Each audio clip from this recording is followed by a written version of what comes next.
बिस्मिल्लाहिर्रहमानिर्रहीम। अस्सलाम वालेकुम मेरे यूट्यूब व्यूवर्स, उम्मीद करती हूँ आप सब खैरियत से होंगे। अल्हम्दुलिल्लाह हम भी बिल्कुल ठीक हैं, अल्लाह का शुक्र है। और आज मैंने सोचा कि हम कुछ हट के आज का टॉपिक जिस पे डिस्कशन की जाए, डेली रूटीन से हट के कुछ होना चाहिए। सो मैंने डिसाइड किया है कि आज मैं डिस्कस करूँगी अब्रॉड की लाइफ, जहाँ पे जो फैमिलीज़ की लाइफ हैं, बैचलर्स की लाइफ हैं, वर्किंग वुमेंस की, हाउसवाइफ्स की क्या लाइफ है, मोस्टली परदेश में रहने वालों के लिए क्या डिफ़िकल्टीज़ होती हैं, उस चीज़ पे हम डिस्कस करेंगे।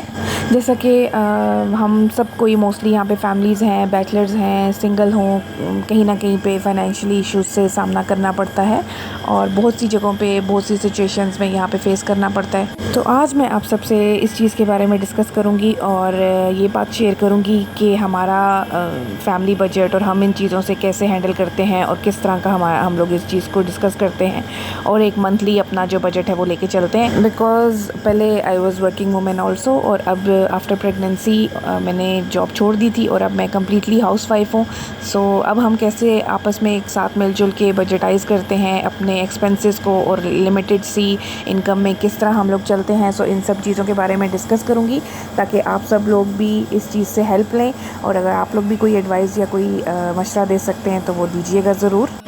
और सबसे पहले आप अपनी जो मंथली इनकम है उसके एक्सपेंसेस की एक डिटेल लिस्ट बना लें, ताकि आपके जो हाउस एक्सपेंसेस हैं, रेंट हो गए, आपके जो ग्रॉसरीज़ हैं, ट्रांसपोर्टेशन है, आपके बच्चों की नीड्स हैं, और जो इसके अलावा जो मेन इम्पॉर्टेंट जो आपके एक्स्ट्रा एक्सपेंसेस हो गए हैं उनकी लिस्ट बना के आप जो टोटल कैलकुलेशंस हैं वो करके रख लें। क्योंकि हम भी ऐसा ही करते हैं, जो ज़रूरी और गैर ज़रूरी जो हमारे एक्सपेंसेस हैं उनको हम सेपरेट करके रखते हैं।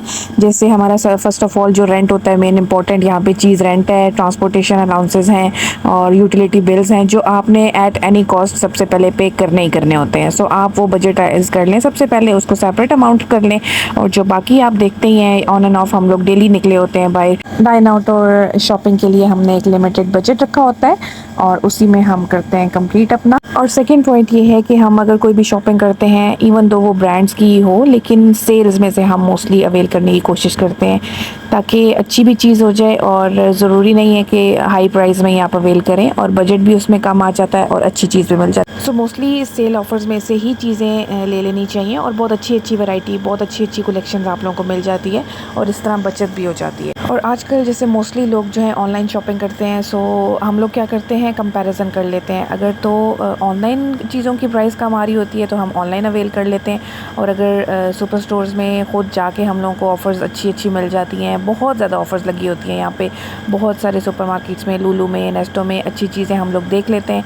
सो जहाँ से भी अच्छी प्राइस में हमें चीज़ें मिल रही होती हैं फिर हम उसको अवेल कर लेते हैं। जैसे कि अब सुपर स्टोर्स में या मॉल्स वगैरह में जाके हमें यहाँ पे बहुत ज़्यादा ऐसी चीज़ें हैं जो हमें बहुत अच्छी भी लग रही होती हैं और सेल्स में बहुत अच्छी प्राइस में भी मिल रही होती हैं, लेकिन वो चीज़ें गैर ज़रूरी होती हैं। सो मोस्टली हम उन चीज़ों को अवॉइड करते हैं, स्पेशली मैं, ताकि हमारा बजट डिस्टर्ब ना हो। इनका तो फुली फोकस होता है कि ले लेते हैं, ये अच्छा लग रहा है या कुछ ऐसे, लेकिन मुझे इस चीज़ पे कंट्रोल करना होता है कि बजट हमारा जो है वो एक्सपेंस फिर पूरे मंथ का बजट डिस्टर्ब ना हो। और मेरे नज़दीक सबसे एक मेन इम्पॉर्टेंट जो पॉइंट है इस डिस्कशन का, दैट इज़ एमरजेंसी फ़ंड्स, जो आपके पास ज़रूर होने चाहिए।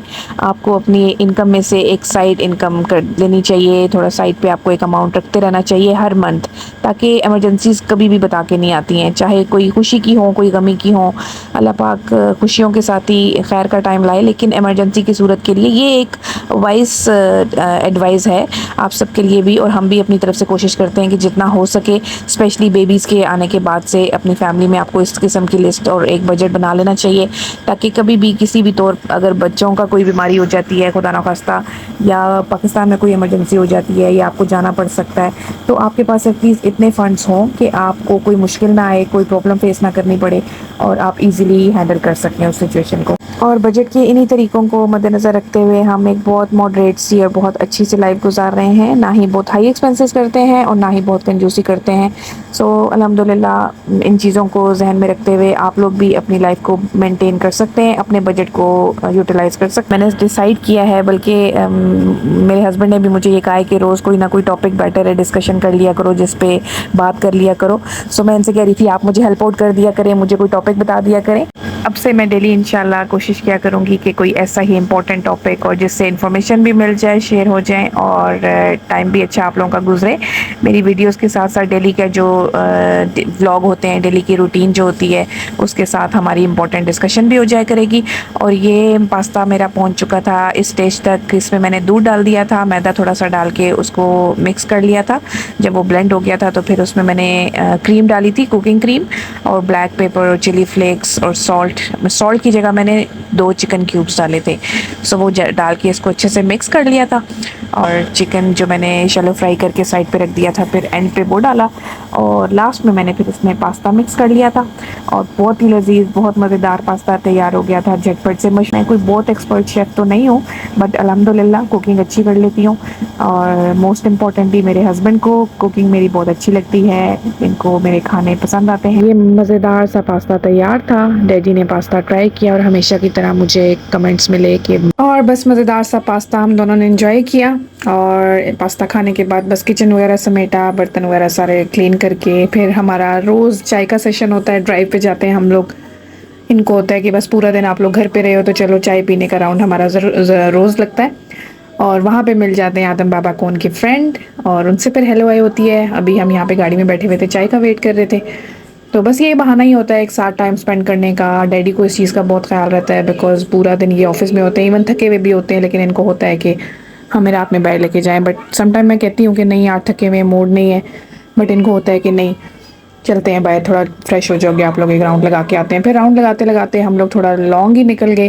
पहले शारजा की साइड पे मुड़ गए, फिर वहाँ से टर्न होते होते हम डेरा की साइड से, इन्फिनिटी ब्रिज है यहाँ पे, कोई न्यू हुआ है कंस्ट्रक्ट, मुझे तो नहीं पता था, इन्होंने ही मुझे कहा कि चलो आज वहाँ पे दिखा के लाता हूँ। बहुत बड़ा ब्रिज है।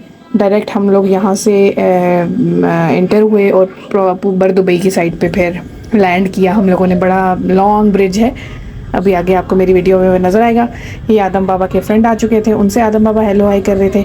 मैंने अपने लास्ट व्लॉग में भी आपको बताया था, कैफ़े पे होते हैं एक बड़े अच्छे से हमारे बांग्लादेश के भाई हैं, तो वो इनको याद रखते हैं। बल्कि 2 दिन से इनकी शिफ्ट चेंज हुई भी थी, तो वो कह रहे थे कि आप लोग 2 दिन से आए नहीं। हमने कहा हम आए थे पर आप नहीं हमें मिले थे।